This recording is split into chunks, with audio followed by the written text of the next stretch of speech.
All right, well, we're going to jump into a brand new series called The Bad Boys of Easter. And to start us off, I got this question. Have you ever tried to bargain with God? Oh, yeah.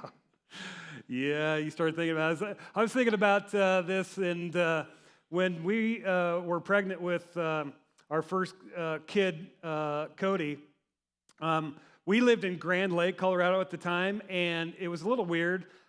They didn't deliver any babies in Grand County, and so they had midwives that would come up from Denver and meet with you, and then you had to go to Denver for your delivery.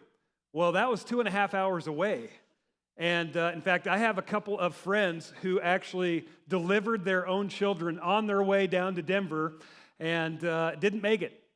And so we actually had a checkup 6 weeks before Cody was born. And they took Jen's blood pressure, and they were like, "You're going to the hospital right now." And so they, went to Presbyterian St. Luke's in downtown Denver, which is one of the best baby hospitals in the world, which was pretty cool. But they were doing this balancing act because Cody's lungs were not developed yet enough, and so they didn't, they wanted to keep him in the womb as long as possible and keep Jen alive. And so they were just kind of balancing this act, and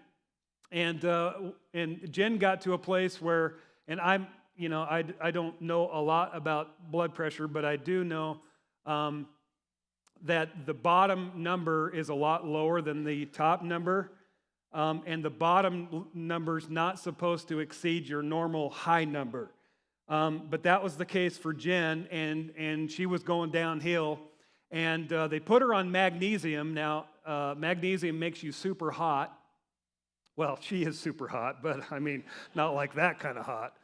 And she was like, she wanted the temperature turned down. It was like freezing cold in there, but she was hot. And a noodle, like seriously a noodle. You lift her arm up, she wouldn't be able to hold it up. She's just a noodle, And yet her blood pressure was off the chart, and they actually strapped her down to the bed because her blood pressure was, and they were fully expecting her to start having seizures. And I just remember bargaining with God, like God, I'll do anything, right? I mean, I will go anywhere you want me to go, do anything you want me to do. I was promising so many things. I was totally ill-equipped to be able to deliver, but in the moment, man, I was bargaining, with God. Hey, if there was a way for me to force your hand, I would force it.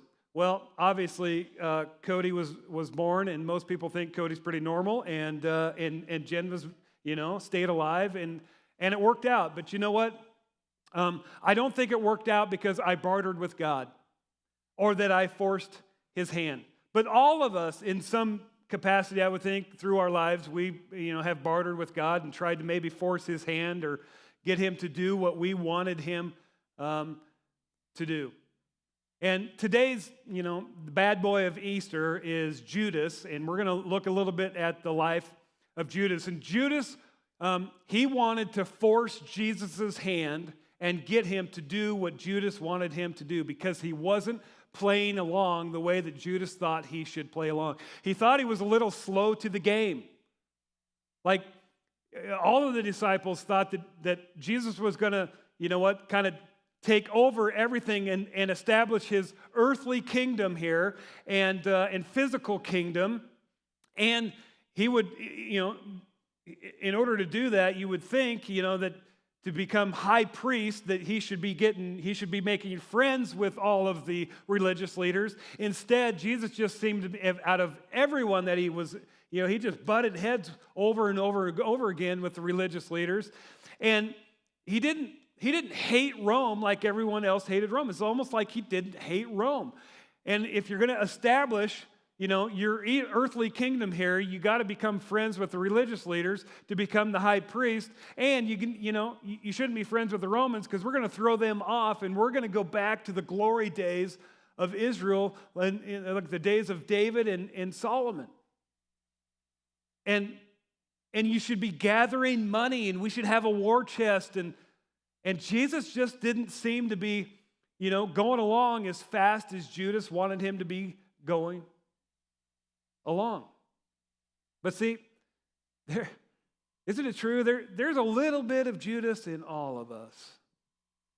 That sometimes God doesn't do what we want him to do, and we try to get him to do it, and we're not sure how to do it, and we want to force his hand and tell him what his will should be, and yet it's just like, man, it doesn't seem like he wants to do our bidding for us.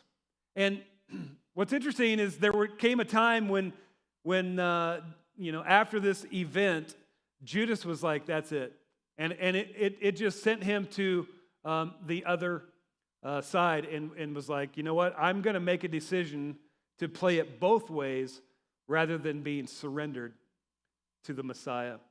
We pick it up in Matthew chapter 26 and verse 7. It says, while Jesus was in Bethany, and this is important because Bethany was a suburb of Jerusalem, about 1.5 miles outside of the center of Jerusalem.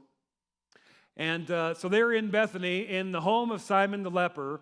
A woman came to him with an alabaster jar of very expensive perfume, which she poured out on his head as he was reclining at the table, to which we're like, that's weird. That is weird.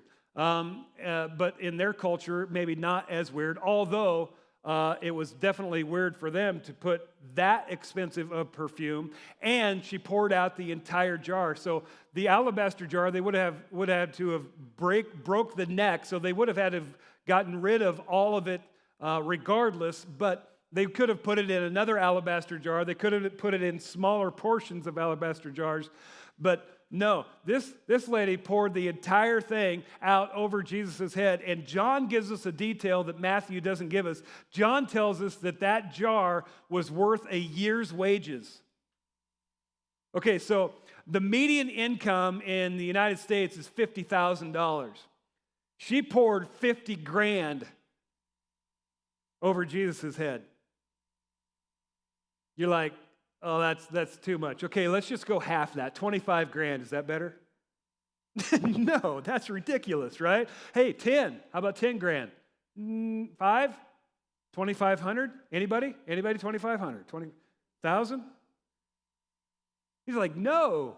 That's like Crazyville, right? I mean, it's like, whoa, that's expensive.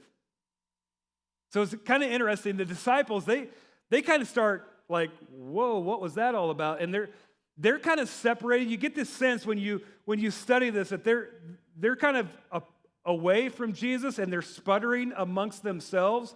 And the woman must have passed by, and they're kind of giving her a little bit of grief. And we catch what's going on. When the disciples saw this, they were indignant. Why this waste? They asked. This perfume could have been sold at a high price and the money given to the poor. Now, I can't confirm this, but I'm thinking Judas is leading this, conversation because, he was the treasurer, and he's kind of thinking, we could have sold that and had a war chest. I mean, we could have put that in the deal and kind of pushed this thing along a little bit. And we also find out that Judas was also stealing money from the treasury, and so he was doing, peeling off some stuff for himself. And so, I'm sure the give it to the poor part, had a nice ring to it, but he had some alternative motives as well. Well, the reason I think that they were separated from Jesus is because of this part right here. Aware of this, in other words, Jesus was aware of the conversation that was going on that he was not really kind of a part of. Aware of this, Jesus said to them, "Why are you bothering this woman? She has done a beautiful thing to me." And then he says something that's really disturbing to the disciples, and especially to Judas.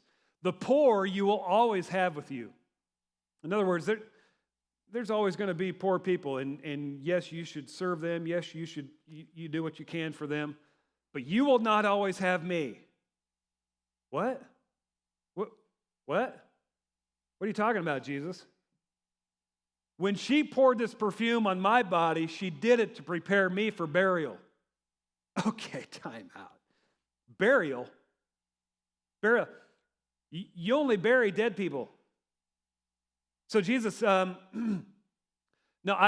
maybe you're not aware of this, but you are the Messiah, and Messiahs aren't supposed to die, right? I don't know if you're aware of this, but dead Messiahs aren't worth much. And besides, Jesus, if you die, what's in it for us? What's in it? What's in it for me? Jesus, we've given up everything. I mean, we've been following you. What are you talking about, die? What are you talking about, burial? I mean, and at this point, something clicked in Judas's mind to think, I'm going to start playing this both ways. And then Jesus says something that I can't pass by that I think is super important. It is, a sidebar to our conversation this morning, but I've got to go there. So, if you're on Candy Crush, come on back. If you've got like 3 screens open, you're watching the news, highlights of last night, Duke's basketball game and the crossing and one other preacher, close them all down, come back to me. If you're driving down the road, this is worth stopping for. So I need everybody in. Are you ready for this? No, I need to know, are you ready for this? This is huge. You might not think this is huge, but this is huge. Check this out. Jesus declares, truly I tell you, wherever this gospel is preached throughout the world, okay, Jesus, we're in Bethany. I don't know if we're in Bethany. Gospel. That wasn't even a religious word. What are you talking about, gospel? Story? Yeah. Oh, yeah, guys. Hey, you don't know this yet, but this is a story. We're all experiencing a story right now, and the fact that you're, all getting, you're kind of getting your thing in a wad here, and that she poured all this perfume over my head and getting me ready for burial. This is a story, and this story is going to be shared throughout the world. Okay, the world. The world. Are you talking like Jerusalem world? No. Like Judea world? No. Like Galilee world? No. Like Samaritan Galilee world? No. All the way to Rome? No. Like the world. Do you guys know how big the world is? See, they wouldn't know how big the world is for centuries after this. And Jesus predicted that over 2,000 years later, on the other side of the world, there would be a group of people talking about this story. What she has done will also be told in memory of her. Now, I'm curious, how many of you had heard this story before you came here today? That should make you sit up and pay attention. If you're not a Jesus follower, not sure about the Bible, it's stuff like this that should make you go, whoa. Okay, cool sidebar. All right, back to the story. So Judas, there's something that happens inside of him at this moment, and Matthew records it. He says, and then, as in like right then, Judas excuses himself, and he goes to the chief priest. Then one of the 12, the one called Judas Iscariot, went to the chief priests and asked, what are you willing to give me if I deliver him over to you? What are you willing to give me if I deliver him over to you? And why were they interested in someone delivering him over to them? Because wherever Jesus went, there was crowds that would follow him. And so the chief priest did not want to arrest him when there was a huge crowd in case there would be unbelievable rioting that would take place. And so they needed someone to deliver him to them in a time when the crowds weren't around, and Judas was an inside guy. And in this moment, Judas made a decision to say, I am going to force Jesus' hand, if he actually is the Messiah, then you know what? When they arrest him, then he can come out with his, his power and his miracles, and he can, through his power, you know what? He can make himself the chief priest, and he can throw off the Romans, and he'll establish the king. And all of the disciples at this time were already kind of jockeying as to who was going to be 2 and 3 and 4 in this kingdom, and trying to figure all that out. And so Judas is like, I'm going to still have a little foot planted with Jesus, but I'm also going to have a foot planted in the world. And either way this thing goes down, I'm going to profit. Because if it goes bad, you know what? I'm going to profit off this deal. So they counted out for him 30 pieces of silver. And Judas thought, either I'm going to, I'm going to force Jesus' hand, or, I'm going to be reimbursed for the time lost. Either way, now I'm going to profit. And isn't it true that you and I tend to sometimes have a foot planted with Jesus, but we also have a foot firmly planted in the world? It's like, yeah, I want to go to heaven when I die. I mean, I got the Jesus part of that, but keep your hands off my finances. Keep your hands off my business. Keep your hands off my relationships. Keep your hands off my sexuality. Keep your hands off that, Jesus. No. I am not. So I've got my foot planted in the world. Yeah, I want to go to heaven when I die. But I'm going to play it both ways. I'm not going to completely surrender. That's why there's a little bit of Judas in all of us. What's so extraordinary is I counted out 30 pieces of silver. 30 pieces of silver. Judas traded his relationship with Jesus for that.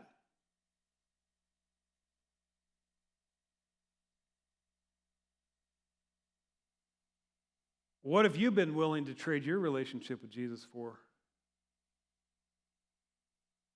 In turn, did it look like that? And you're kind of like, that? I'm sure that was a good trade.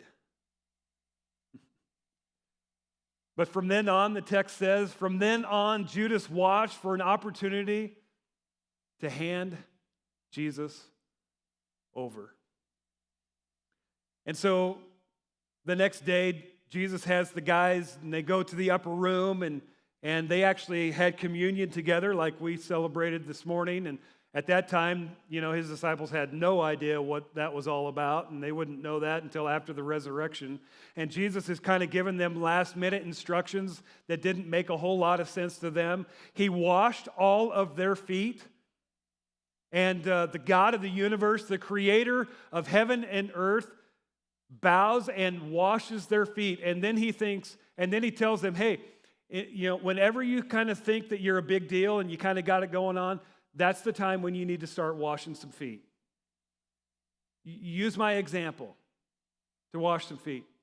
And then sometime in their time together, one of them suggested, hey, we should go out, get some fresh air out in the Garden of Gethsemane. And Judas thought to himself, bingo, perfect opportunity.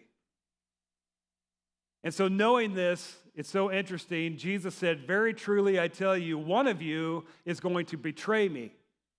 To which I would imagine in that moment, Judas had to have been like, oh, no. In fact, I would imagine if you could have scrolled his thoughts, it probably wasn't, oh, no. Right? He knows. And he had to have thought, I mean, how foolish of me.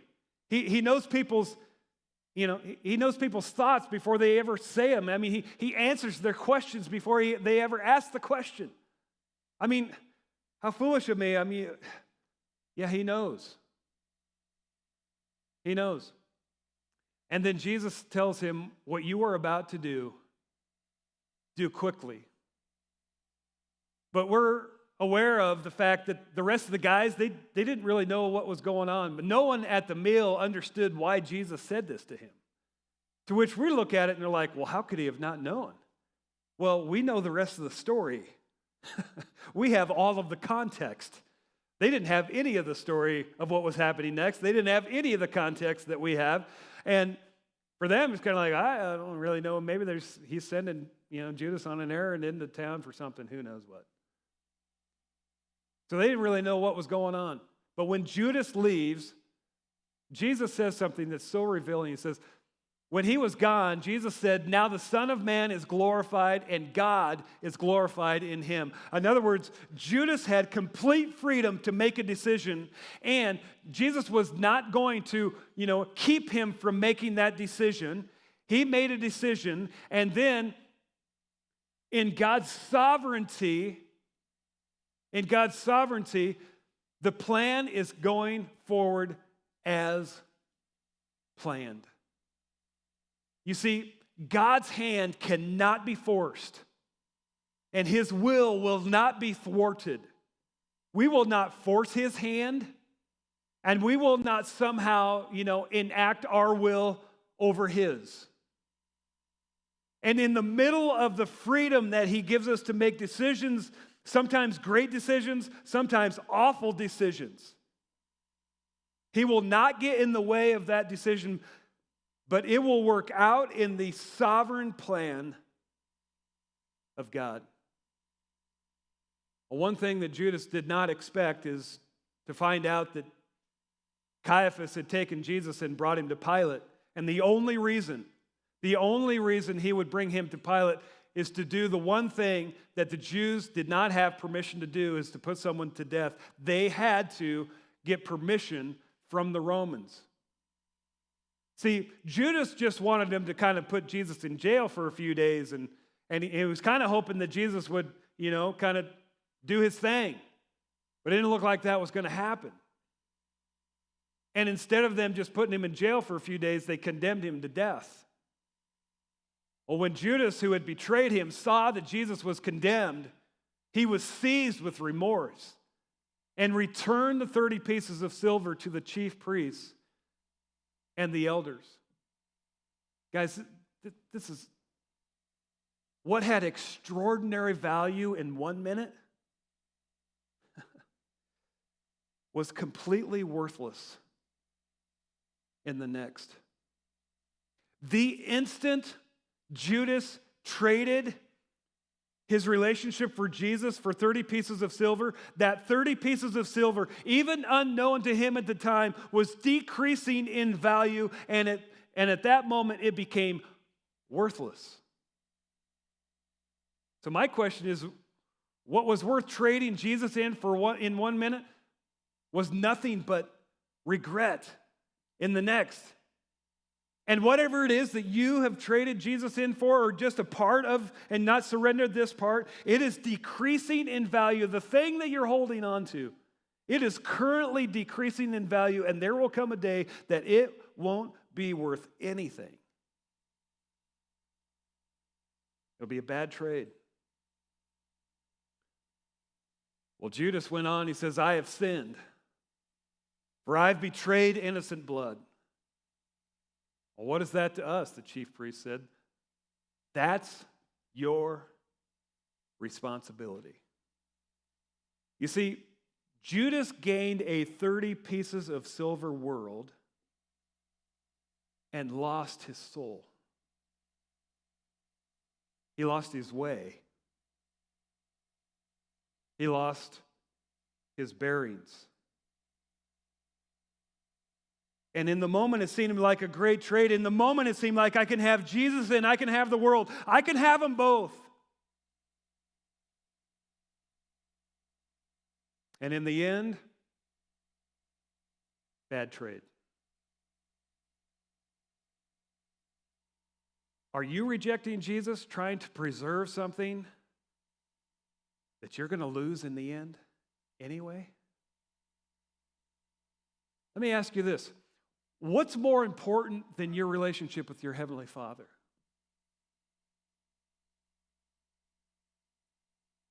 Because whatever that is, there will come a day when that will be worth absolutely nothing. See, when we barter with God rather than surrender, we become responsible for the outcome. And this is scary to me. God so honors your freedom. He so honors my freedom. He will not get in the way. Even if we are undermining our own calling, our own purpose, our own success, and even our own happiness. He doesn't get in the way. He loves you so much, He's allowed you to be free to make decisions. Good or awful. And I understand why we do this, because bartering is way easier than surrender, right? Isn't it? I mean, bartering with God is so much easier than surrendering to Him. Trying to force Him to do what we want Him to do, having a little bit of Jesus so I can go to heaven when I die, and having a lot of the world. And trying to play it both ways. But when we surrender, God takes responsibility for the outcome of the journey. Crossing. The safest, most secure, most purpose-filled place you and I could ever be is smack dab in the middle of God's will.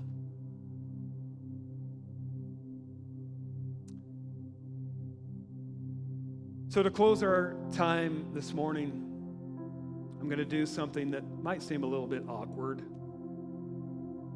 but I'm going to do it anyway. I'm going to ask you to participate.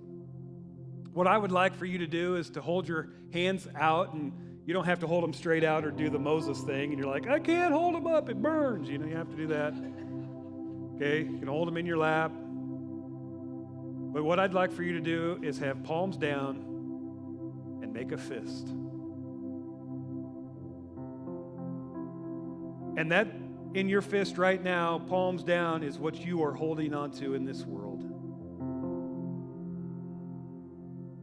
And I don't know what it is for you. Maybe you've never surrendered your life to Jesus at all. Maybe you haven't surrendered salvation to Him. You haven't asked Him for forgiveness of sin. Maybe for some of you, it's your finances. Like, yeah, I want to go to heaven when I die, but Jesus, keep your hands off my finances. Maybe for some of you, it's business. You own a business, and it's like, yeah. I mean, I go to church, but then I run a business, and those two don't really go together very well. So I don't mix those two. I know I surrendered my business. For some of you, is it your family? Not going to surrender your spouse, not going to surrender your family. Maybe your children. Is your children not going to surrender your, like, oh, Eric, quit it. Quit it. Is it your sexuality? No, Jesus, keep your hands off that. You teenagers, is it your friend group? Is it your friend group? You're like, I ain't surrendering that. Eating habits? Exercise habits? What is it that you're holding on to? I don't know what it is for you, but I guarantee you, probably every single person in this room and every single one of you is watching online right now, you're holding on to something. And you know you should surrender it, but let me just let you know right now, in this current moment, whatever it is that you're holding on to, it is decreasing in value in this moment. So what I would like to do is I'm going to pray, and as I pray, I would like for you to make a decision to turn your palms up and open them up and surrender it. And I was thinking through this, and I was thinking, yeah, I might tell you to do that when you're ready. And then I thought, you know what? I don't think you're ever going to get ready. So I don't want you to do it when you're ready. I just want you to do that. And if at the end of my prayer you're still like this, that's okay. You know exactly where you are. And that's good. You know what you're holding on to. So would you pray with me? Heavenly Father, I pray for those who have never asked you for salvation, never asked you to save them from their sin, never surrendered to you in that way. Father, I pray that in this moment, they would turn those palms up and surrender to you, Jesus, and ask you for forgiveness of sin. Father, for others who are holding on to something else in this life, and they know they haven't surrendered it. God, would you give them the courage in this moment to make that decision? Father, for it's only smack dab in the center of your will for our lives that we experience this life in the way that you have wanted us to experience it. Father, I pray that you would give us courage to surrender it all, to follow you. I pray in Jesus' name. Amen. Crossing, I want to challenge you, whatever it was that you surrendered this morning, if you are a part of any kind of group, men's group, couples group, life group, whatever it is, would you share with someone what it was that you surrendered this week? And if you were here this morning or you were watching online and you, for the first time, asked Jesus for forgiveness of sin and asked him to come into your life and to save you, would you let me know or let one of the staff know? If you're online, would you put that in the chat bar so we can reach out to you and let you know what next steps would be for you to be helpful for you. Crossing, the sweetest place you can ever live this life is surrendered to your Heavenly Father who loves you. May we learn from the life of Judas.